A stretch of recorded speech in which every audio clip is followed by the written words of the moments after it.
Барлықтарыңызға сәлем, қайырлы күн. Менің каналыма қош келдіңіздер. Ораза айы қабыл болсын, тілеген дұға тілектеріңіз орындала берсін. Бүгін біз қазақ халқының ұлттық тағамы, яғни тіске басары, десерті, тәттісі десек те болады, жент дайындайтын боламыз. Ол үшін менімен бірге болыңыздар. Бір пиала ұн-талқан, мендегі ұн-талқанымызды саламыз. Оның үстіне бір пиала езілген күлшемізді, яғни печеньемізді саламыз.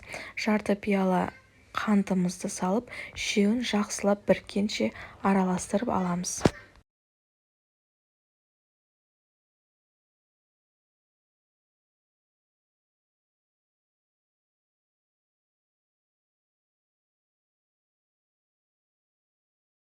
Барлығын жақсылап араластырып болған соң, үстіне еріген сары майымызды құйып, барлығын біркенше қолға жасауға ыңғайлы болғанша араластырып аламыз.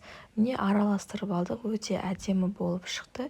Енді өз қалауларынша форма жасап қоя бересіздер. Мен осылай стаканға салып, сопақша форма жасадым және домалақтап құрттың формасына келтіріп алдым. Өз қалауларынша формасын жасай бересіздер.